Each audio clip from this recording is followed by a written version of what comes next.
Lorsque Joseph fut vendu en esclavage par ses propres frères, son cœur a dû être brisé. Trahi par ceux qu'il aimait, il se retrouva seul dans une terre étrangère, se demandant pourquoi Dieu permettait une telle douleur. Mais ce que Joseph ne pouvait pas voir à ce moment-là, c'est que Dieu œuvrait dans l'ombre, le préparant à un plus grand but, sauver d'innombrables vies et même se réconcilier avec sa famille. Parfois, Dieu permet que nos cœurs se brisent, non pour nous nuire, mais pour nous façonner, nous guider et finalement nous sauver de ce que nous ne comprenons pas encore. Votre chagrin pourrait-il faire partie du plan de Dieu pour vous amener à quelque chose de plus grand? Explorons comment Dieu peut utiliser notre douleur pour son but et notre salut. Dieu, où es-tu? Ne vois-tu pas ma douleur? Ne peux-tu pas voir ce que je traverse? Si tu le voyais vraiment, tu ne laisserais pas les choses se dérouler de cette manière. Cela semble si injuste. Je ne devrais pas être dans cette souffrance. Je ne devrais pas pleurer comme ça, lutter comme ça, ou me sentir si découragé. Où es-tu, Dieu? Cela ne te semble-t-il pas familier? Dans le livre du Deutéronome, chapitre 31, verset 6, il est dit d'être fort et courageux. N'aie pas peur ni ne sois effrayé, car le Seigneur ton Dieu est avec toi. Il ne te laissera pas tomber, ni t'abandonnera. Bien que nous puissions agir comme si nous étions forts et faire semblant de ne pas ressentir cela, nous avons tous ces moments de doute.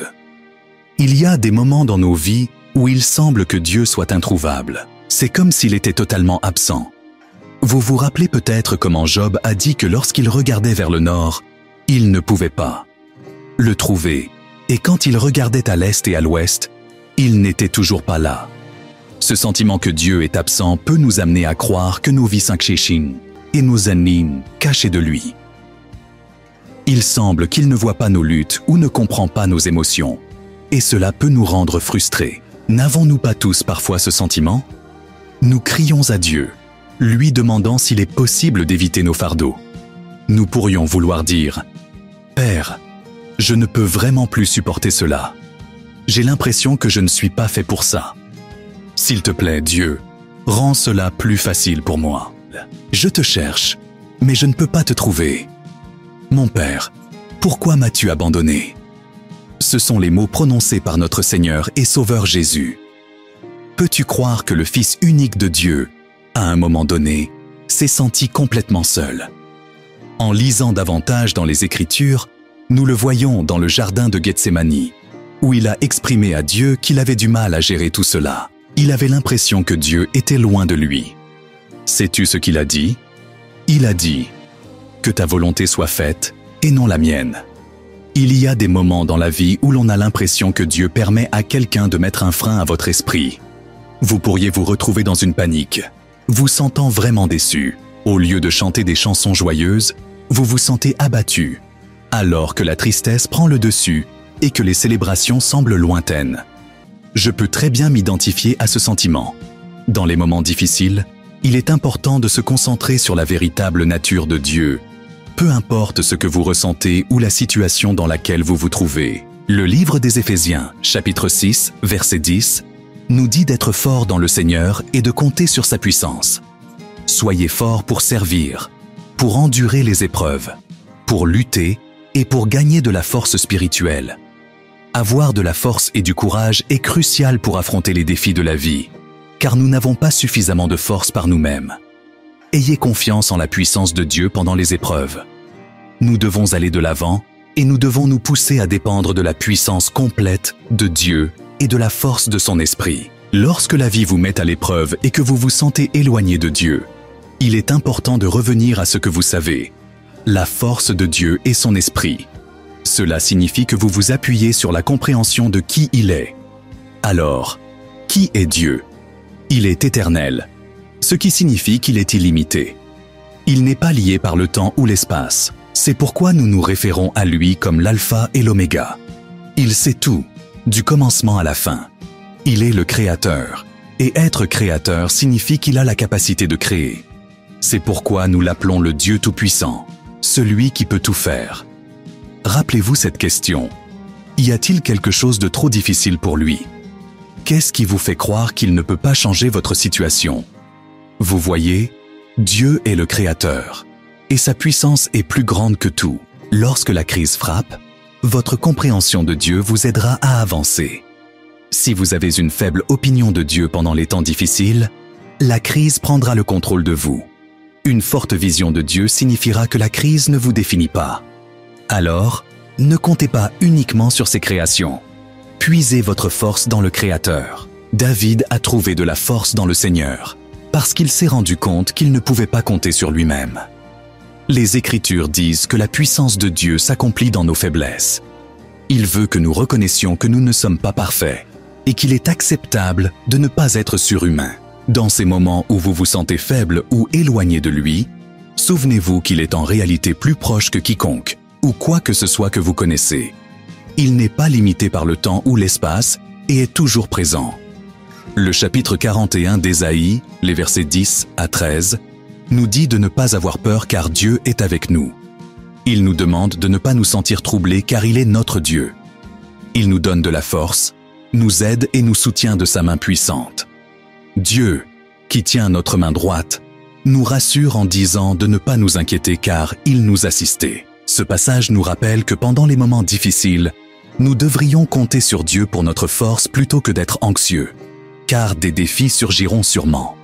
Malheureusement, beaucoup d'entre nous cherchent souvent du réconfort dans d'autres choses lorsque nous faisons face à des difficultés comme des factures impayées ou un manque d'argent. Au lieu de prier d'abord Dieu, nous pouvons chercher des moyens de gagner de l'argent supplémentaire ou de vendre nos biens. Certaines personnes choisissent le mauvais chemin au lieu de chercher Dieu. Certains cherchent du réconfort dans les drogues, tandis que d'autres se tournent vers l'alcool. Certains peuvent s'impliquer avec des femmes, et d'autres se livrent à diverses formes de divertissement. Beaucoup de gens cherchent du réconfort dans de nombreuses choses, sauf Dieu. Pourtant, Jésus nous invite tous à venir à lui si nous avons des difficultés ou si nous sommes fatigués, promettant d'offrir du repos. Si quelqu'un vous dit de venir à lui chaque fois que vous vous sentez abattu, qu'est-ce qui vous fait penser que cette personne ne sera pas là pour vous quand vous en aurez besoin? Même si cette personne n'est pas là pour vous, il y a une merveilleuse promesse qu'il sera toujours avec vous et ne vous abandonnera jamais. Il est appelé Jéhovah Shammah, le Dieu qui est présent, le Dieu qui reste avec vous. Il est Jéhovah Shammah, le Dieu qui reste proche. Donc, vous pouvez avoir confiance qu'il ne vous quittera jamais. Si vous rencontrez des problèmes dans votre mariage, ne comptez pas sur vos amis ou ne cherchez pas en ligne. Souvenez-vous de rester fort dans le Seigneur à travers la prière et l'étude, surtout lorsque vous vous sentez seul ou contrarié. Parfois, nous nous tournons vers la nourriture pour trouver du réconfort pendant les moments de stress. Mais Dieu nous dit de ne pas avoir peur, car il est là avec nous pendant les moments difficiles. Il dit « Je suis votre Dieu », ce qui signifie que nous ne devrions pas chercher de l'aide auprès des autres lorsque nous sommes dans le besoin. Il promet de nous donner de la force et de nous assister pendant les moments difficiles. Il nous soutiendra de sa main puissante lorsque des défis surgiront. Être fort ne signifie pas que nous avons notre propre courage. Il s'agit de la force de Dieu. Sa force devient parfaite dans nos faiblesses. N'oubliez pas qu'il a déclaré qu'il est notre Dieu, nous assurant que nous ne devrions pas nous tourner vers les autres dans les moments de trouble. Il nous donnera en effet de la force, même lorsque les choses semblent écrasantes, et il nous relèvera de sa main droite puissante pendant les temps difficiles. Être fort ne consiste pas seulement à avoir de la force ou du courage. Il s'agit de comprendre à quel point Dieu est puissant. Écoute, mon ami, Dieu est puissant, et ce Dieu tout-puissant est de ton côté. Je veux que tu comprennes vraiment cela. Dieu est avec toi, toujours. Tu n'as pas besoin de lui demander d'être là. Il est déjà avec toi. Fais-lui confiance à travers toutes les différentes saisons de ta vie. Alors maintenant, la question est, comment peux-tu rester fort durant les moments difficiles? La première étape est de parler à Dieu par la prière. Nous devons apprendre à parler à Dieu lorsque les choses ne vont pas. C'est le moment d'exprimer vos sentiments envers lui et de permettre au Saint-Esprit de vous réconforter. Le prochain point est de trouver la joie. Dans le livre des Philippiens, chapitre 4, verset 4, il nous dit de nous réjouir dans le Seigneur tout le temps. Et je le répète, Réjouissez-vous. Peu importe les défis que vous rencontrez, trouvez toujours de la joie dans le Seigneur. Célébrez son nom et chantez des louanges. Même pendant les moments difficiles, essayez de garder votre bonheur, même lorsque vous vous sentez triste et blessé. Faites un véritable effort pour rester joyeux. 3. Sois patient et fais confiance à Dieu. Nous avons besoin de patience et d'amour car les réponses que Dieu nous donne ne correspondent pas toujours à nos attentes. Elles arrivent souvent à un moment différent. Cependant, il répondra. Attendre Dieu ne consiste pas simplement à rester là à ne rien faire. Cela signifie connecter activement votre vie à lui. Cela implique d'étudier et de réfléchir profondément à la parole de Dieu, en y trouvant du réconfort et de la force. Je sais que vous souffrez, et je comprends que vous vous sentez accablé. Vous pourriez penser à abandonner, à faire vos bagages et à partir. Je sais que vous êtes épuisé et que vous luttez, mais avant de décider de renoncer, rappelez-vous de vous connecter à Dieu. Cela peut vous apporter une force renouvelée et le pouvoir de continuer. Vous en avez besoin, et soyons honnêtes, nous en avons tous besoin. Nous avons besoin de la force de Dieu pour faire face aux défis de la vie. Alors arrêtons d'agir comme si nous étions invincibles. Dieu est notre force intérieure. C'est lui qui nous donne la force de l'intérieur. Je vous encourage à compter sur Dieu aujourd'hui. Faites le choix de vous appuyer sur lui. Rappelez-vous, ce même Dieu promet qu'il ne vous quittera jamais ni ne vous abandonnera. Il vous donnera la force dont vous avez besoin.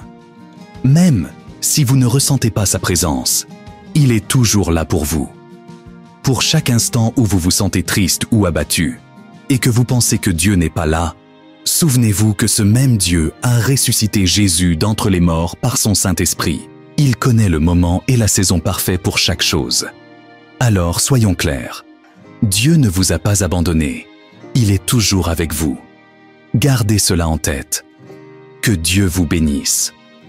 Prions.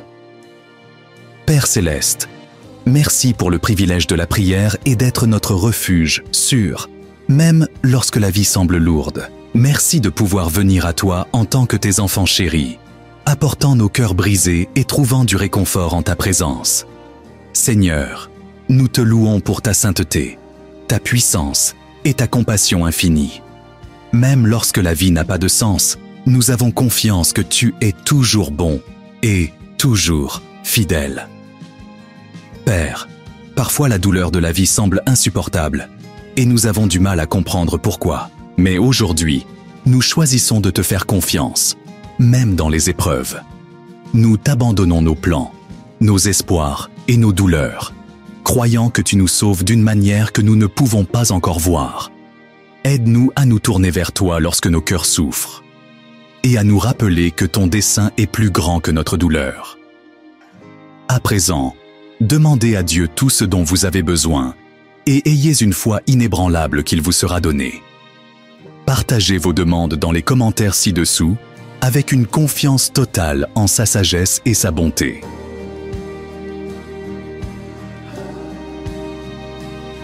Seigneur, nous relâchons l'amertume et la colère envers ceux qui nous ont causé de la douleur. Remplis-nous de ta grâce et enseigne-nous à pardonner comme tu nous pardonnes. Dans notre chagrin, nous t'accueillons pour faire ce que seul toi peux faire, guérir, restaurer et nous guider. Sois notre force lorsque nous nous sentons faibles, notre lumière lorsque le chemin semble sombre, et notre refuge lorsque nous nous sentons perdus. Enseigne-nous à prier avec des cœurs honnêtes et ouverts, que nous puissions crier vers toi dans nos moments les plus bruts, sachant que tu entends chaque mot et que tu tiens profondément à nous.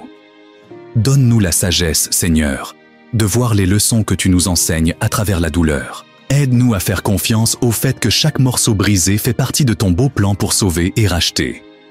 Merci, Père, de ne jamais nous abandonner, même dans les moments les plus difficiles. Nous nous accrochons à l'espoir, en ayant confiance que tu fais toutes choses pour bien et ta gloire. Au nom de Jésus, nous prions. Amen. Partagez cette vidéo avec toute personne qui pourrait avoir besoin de son soutien. Abonnez-vous et n'oubliez pas de cliquer sur le bouton de la cloche et de sélectionner tout pour rester informé. Merci d'avoir regardé cette vidéo et que les bénédictions de Dieu vous accompagnent.